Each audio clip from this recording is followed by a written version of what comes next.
एक उपाय हम आपको बता दें, आजकल सबकी एक बड़ी समस्या है,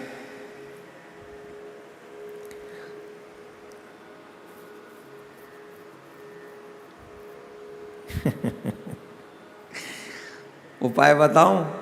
अभी तो पत्नी पति से वियोग करवा रहा था, अब आपको एक साथ रहने का उपाय बता रहा हूं।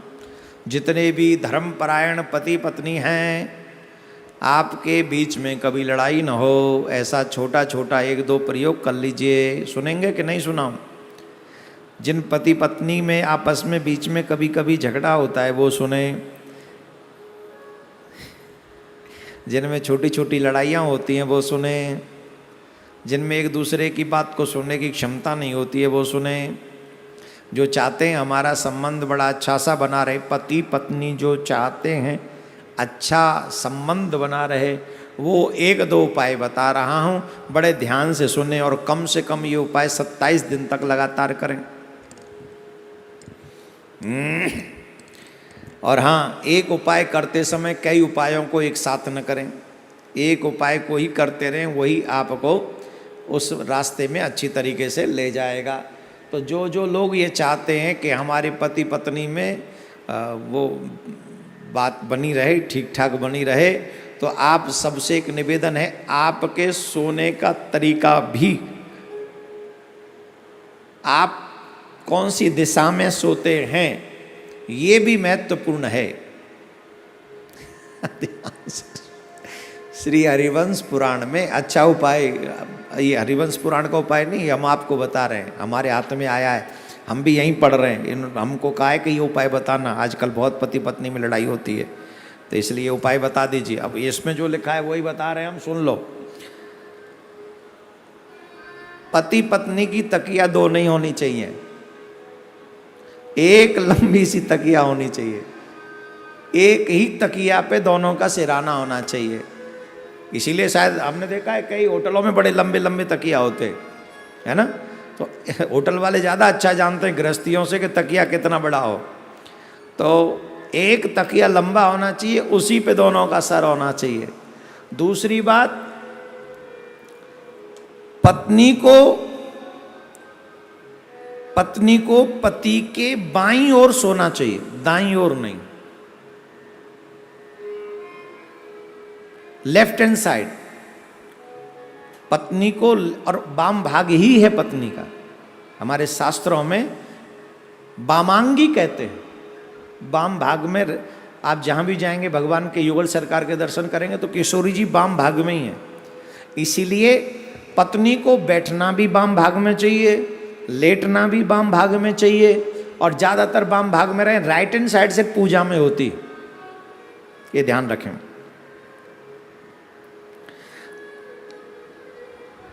अलग अलग गद्दे और तकियाओं का प्रयोग न करें, ध्यान रखें। हाँ, तो डबल बेड पर तो एक ही गद्दा होता है, तकिया अलग अलग होती हैं, उनको थोड़ी सी सिलवा के लंबी कर लो। एक उपाय।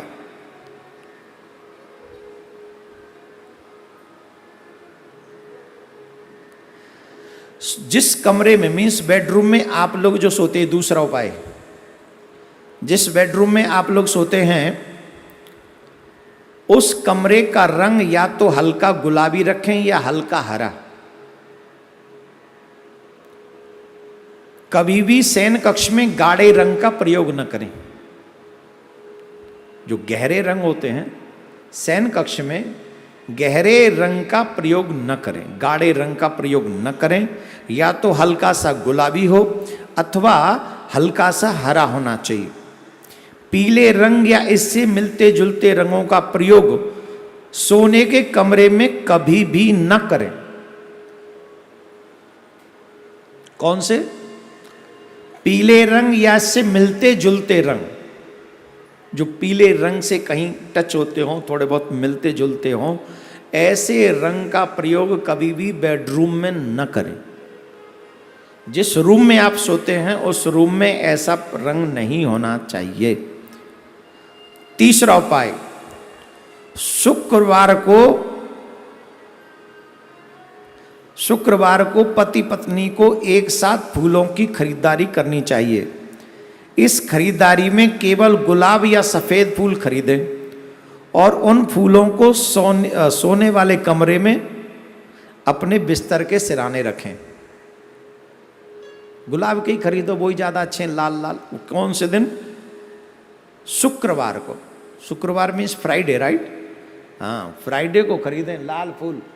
लाल फूल सिराने रख के सोइए, पर वो लाल कांटे वाले नहीं होते, है ना? कांटेदार फूल नहीं रखने चाहिए घर में। ले आओ कांटे तोड़ ताड़ के, वैसे ही फूल ले आओ तो वो अच्छा रहेगा। एक और अहम बात, ये चौथा उपाय और महत्वपूर्ण उपाय है। पति पत्नी को सोते समय पूर्व या दक्षिण की तरफ सिर करके सोना चाहिए। दिशा, ये बहुत महत्वपूर्ण है। कई लोग रॉन्ग दिशाओं में सर करके सोते हैं तो उनको सर की प्रॉब्लम बहुत हो जाती है। ये वास्तुशास्त्र ही नहीं कहता, हमारे शास्त्र भी कहते हैं आपको किस दिशा में मुंह करके सोना है, किस दिशा में मुंह करके। हमने आपको हरिवंश पुराण में ही बताया था, या उससे हरिवंश पुराण में ही बताया था किस दिशा में मुंह करके शौच इत्यादि त्यागना चाहिए। अभी 1-2 दिन पहले ही तो बताया आपको। तो यहां हर चीज का ध्यान है, तो इस बात का भी ध्यान रखिए कि पति पत्नी को या तो पूर्व दिशा में या दक्षिण दिशा की तरफ सर करके सोना चाहिए। पैरों की तरफ बहते हुए जल की बड़ी तस्वीर लगाएं। पैरों की तरफ, जहां आप सिर हो गया आपके सामने, तो वहां जो बहते हुए जल की अगर आप तस्वीर लगाएंगे तो वो भी गुणकारी होगी।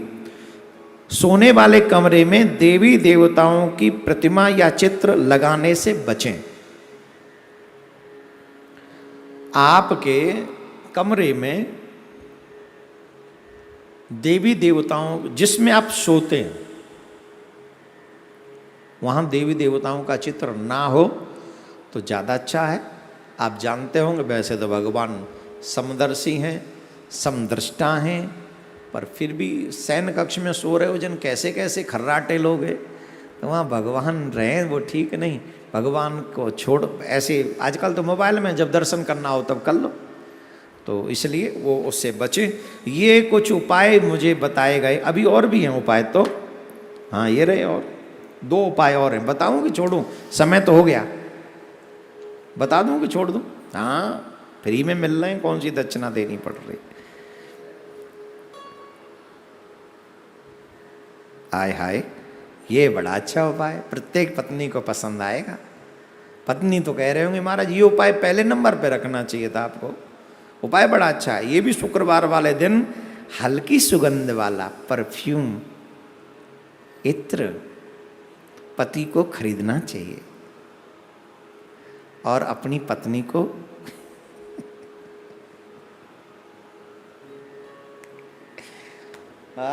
गिफ्ट करना चाहिए, और दोनों जाके ले आए तो ज़्यादा अच्छा है। और दोनों एक दूसरे उसी हल्की सुगंधी वाले परफ्यूम का प्रयोग करें, पति पत्नी दोनों मिलकर। हाँ, एक सावधानी रखें, तीखी सुगंधी वाला कोई परफ्यूम अथवा इत्र न खरीदें। ये कई महाराज इतना भयंकर लगा लेते हैं, हम तो लगाते नहीं कसम से। कई लोग तो पूजा करते समय जब आरती करते हैं ना, भागवत भगवान की है आरती, और देवियों में से बड़े परफ्यूम की सुगंध मारती, बड़ी तेज मारती है, कसम से पूरा नाक हिला देती है। ये तो शुक्र हो कोरोना का कि आजकल ये मुचीका लगवा दिया, बड़ी तेज होती है एकदम। आज हम लगाते नहीं तो ज़्यादा चढ़ती है हमारे दिमाग में, तो इसलिए हल्की सुगंधी वाला परफ्यूम ही प्रयोग करना चाहिए पति पत्नी को। शुक्रवार को देवी को सफ़ेद मिठाई का भोग लगाएं। इसके बाद साथ में, ये छठा है उपाय, शुक्रवार को देवी को सफ़ेद मिठाई का भोग लगाएं। इसके बाद साथ में उस मिठाई को प्रसाद की तरह ग्रहण करें। पत्नी अपने हाथ से खिला दे पति को, और पति अपने हाथ से पत्नी को खिला दे, करवा चौथ समझकर। इन दिन खट्टी चीज़ों का सेवन न करें, ये छठा उपाय है। राधे राधे बोलना पड़ेगा, जोर से बोलना पड़ेगा। तो ये उपाय करवा चौथ के दिन मिल जाते तो ज़्यादा अच्छे थे, पर अब मिल गए, इनको अब प्रयोग में ले आना। जिन पति पत्नी के बीच में थोड़े से मतभेद रहते हैं उनको इसका प्रयोग करना चाहिए, और गृहस्थ सुरक्षित रहेगा, तो भक्ति भी अच्छी होती रहेगी। इसके लिए भी ये उपाय हमने बताए गए हैं। राधे राधे बोलना पड़ेगा, जोर से बोलना पड़ेगा।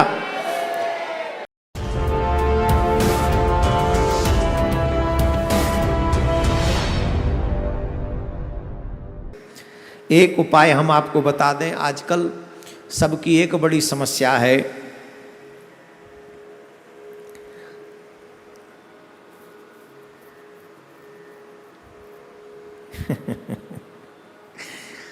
उपाय बताऊं? अभी तो पत्नी पति से वियोग करवा रहा था, अब आपको एक साथ रहने का उपाय बता रहा हूं।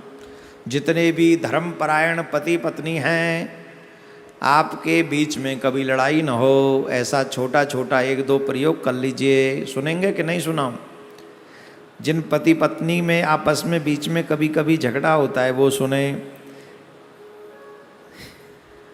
जिनमें छोटी छोटी लड़ाइयाँ होती हैं वो सुने। जिनमें एक दूसरे की बात को सुनने की क्षमता नहीं होती है वो सुने। जो चाहते हैं हमारा संबंध बड़ा अच्छा सा बना रहे, पति पत्नी जो चाहते हैं अच्छा संबंध बना रहे, वो एक दो उपाय बता रहा हूँ, बड़े ध्यान से सुने और कम से कम ये उपाय 27 दिन तक लगातार करें। और हाँ, एक उपाय करते समय कई उपायों को एक साथ न करें, एक उपाय को ही करते रहें, वही आपको उस रास्ते में अच्छी तरीके से ले जाएगा। तो जो जो लोग ये चाहते हैं कि हमारे पति पत्नी में वो बात बनी रहे, ठीक ठाक बनी रहे, तो आप सबसे एक निवेदन है, आपके सोने का तरीका भी, आप कौन सी दिशा में सोते हैं ये भी महत्वपूर्ण है। श्री हरिवंश पुराण में अच्छा उपाय, ये हरिवंश पुराण का उपाय नहीं, हम आपको बता रहे हैं, हमारे हाथ में आया है, हम भी यहीं पढ़ रहे हैं। हमको कहा है कि ये उपाय बताना, आजकल बहुत पति पत्नी में लड़ाई होती है, तो इसलिए उपाय बता दीजिए। अब इसमें जो लिखा है वही बता रहे हैं हम, सुन लो। पति पत्नी की तकिया दो नहीं होनी चाहिए, एक लंबी सी तकिया होनी चाहिए, एक ही तकिया पे दोनों का सिराना होना चाहिए। इसीलिए शायद हमने देखा है कई होटलों में बड़े लंबे लंबे तकिया होते है ना, तो होटल वाले ज़्यादा अच्छा जानते हैं गृहस्थियों से कि तकिया कितना बड़ा हो। तो एक तकिया लंबा होना चाहिए, उसी पे दोनों का सर होना चाहिए। दूसरी बात, पत्नी को पति के बाईं ओर सोना चाहिए, दाईं ओर नहीं, लेफ्ट हैंड साइड पत्नी को, और वाम भाग ही है पत्नी का। हमारे शास्त्रों में वामांगी कहते हैं, वाम भाग में। आप जहां भी जाएंगे भगवान के युगल सरकार के दर्शन करेंगे तो किशोरी जी वाम भाग में ही है। इसीलिए पत्नी को बैठना भी वाम भाग में चाहिए, लेटना भी वाम भाग में चाहिए, और ज़्यादातर वाम भाग में रहे। राइट हैंड साइड से पूजा में होती, ये ध्यान रखें।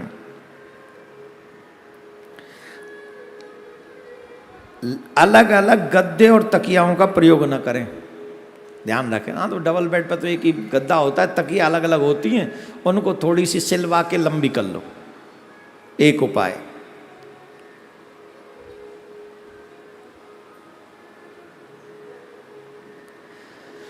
जिस कमरे में, मीन्स बेडरूम में आप लोग जो सोते हैं, दूसरा उपाय, जिस बेडरूम में आप लोग सोते हैं उस कमरे का रंग या तो हल्का गुलाबी रखें या हल्का हरा। कभी भी शयन कक्ष में गाढ़े रंग का प्रयोग न करें।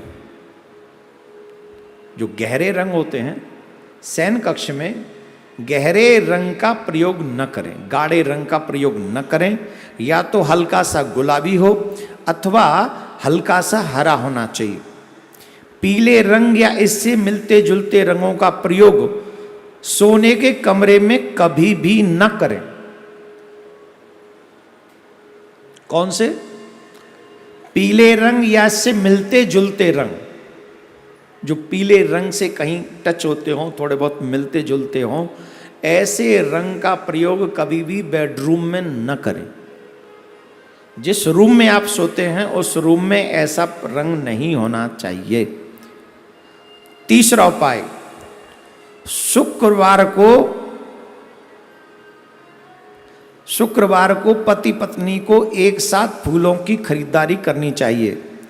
इस खरीदारी में केवल गुलाब या सफेद फूल खरीदें और उन फूलों को सोने वाले कमरे में अपने बिस्तर के सिराने रखें। गुलाब के ही खरीदो, वही ज्यादा अच्छे हैं, लाल लाल। कौन से दिन? शुक्रवार को। शुक्रवार मीन्स फ्राइडे, राइट? हाँ, फ्राइडे को खरीदें लाल फूल। लाल फूल सिराने रख के सोइए, पर वो लाल कांटे वाले नहीं होते, है ना?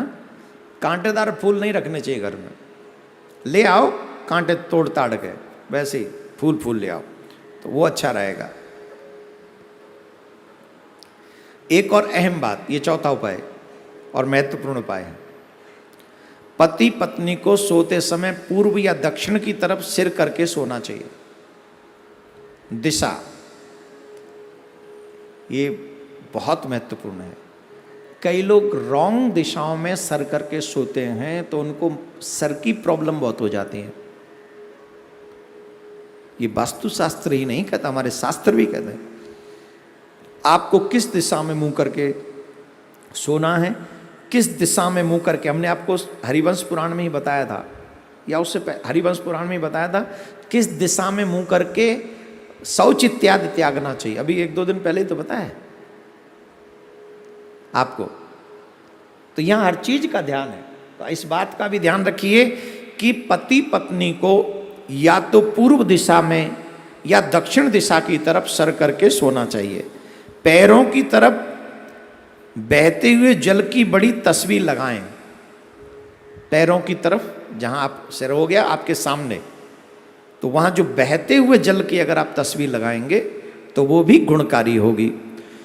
सोने वाले कमरे में देवी देवताओं की प्रतिमा या चित्र लगाने से बचें। आपके कमरे में देवी देवताओं, जिसमें आप सोते हैं वहां देवी देवताओं का चित्र ना हो तो ज़्यादा अच्छा है। आप जानते होंगे वैसे तो भगवान समदर्शी हैं, समदृष्टा हैं, पर फिर भी शयन कक्ष में सो रहे हो जन कैसे कैसे खर्राटे लोग हैं, तो वहाँ भगवान रहें वो ठीक नहीं। भगवान को छोड़, ऐसे आजकल तो मोबाइल में जब दर्शन करना हो तब कर लो, तो इसलिए वो उससे बचे। ये कुछ उपाय मुझे बताए गए, अभी और भी हैं उपाय तो, हाँ ये रहे, और 2 उपाय और हैं। बताऊँ कि छोड़ूं? समय तो हो गया, बता दूं कि छोड़ दूं? हाँ, फ्री में मिल रहे हैं, कौन सी दक्षिणा देनी पड़ रही। आय हाय, ये बड़ा अच्छा उपाय, प्रत्येक पत्नी को पसंद आएगा। पत्नी तो कह रहे होंगे महाराज ये उपाय पहले नंबर पे रखना चाहिए था आपको, उपाय बड़ा अच्छा है। ये भी शुक्रवार वाले दिन हल्की सुगंध वाला परफ्यूम, इत्र पति को खरीदना चाहिए और अपनी पत्नी को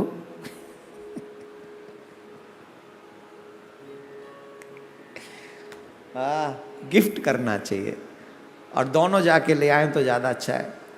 और दोनों एक दूसरे उसी हल्की सुगंधी वाले परफ्यूम का प्रयोग करें, पति पत्नी दोनों मिलकर। हाँ, एक सावधानी रखें, तीखी सुगंधी वाला कोई परफ्यूम अथवा इत्र न खरीदें। ये कई महाराज इतना भयंकर लगा लेते हैं, हम तो लगाते नहीं कसम से। कई लोग तो पूजा करते समय जब आरती करते हैं ना, भागवत भगवान की है आरती, और देवियों में से बड़े परफ्यूम की सुगंध मारती, बड़ी तेज मारती है, कसम से पूरा नाक हिला देती है। ये तो शुक्र हो कोरोना का कि आजकल ये मुचीका लगवा दिया है, बड़ी तेज होती है एकदम। आज हम लगाते नहीं तो ज़्यादा चढ़ती है हमारे दिमाग में, तो इसलिए हल्की सुगंधी वाला परफ्यूम ही प्रयोग करना चाहिए पति पत्नी को। शुक्रवार को देवी को सफ़ेद मिठाई का भोग लगाएं। इसके बाद साथ में, ये छठा है उपाय, शुक्रवार को देवी को सफ़ेद मिठाई का भोग लगाएं। इसके बाद साथ में उस मिठाई को प्रसाद की तरह ग्रहण करें। पत्नी अपने हाथ से खिला दे पति को, और पति अपने हाथ से पत्नी को खिला दे। करवा चौथ समझकर इन दिन खट्टी चीजों का सेवन न करें, ये छठा उपाय है। राधे राधे बोलना पड़ेगा, जोर से बोलना पड़ेगा। तो ये उपाय करवा चौथ के दिन मिल जाते तो ज़्यादा अच्छे थे, पर अब मिल गए, इनको अब प्रयोग में ले आना। जिन पति पत्नी के बीच में थोड़े से मतभेद रहते हैं उनको इसका प्रयोग करना चाहिए, और गृहस्थ सुरक्षित रहेगा तो भक्ति भी अच्छी होती रहेगी। इसके लिए भी ये उपाय हमने बताए हैं। राधे राधे बोलना पड़ेगा, जोर से बोलना पड़ेगा।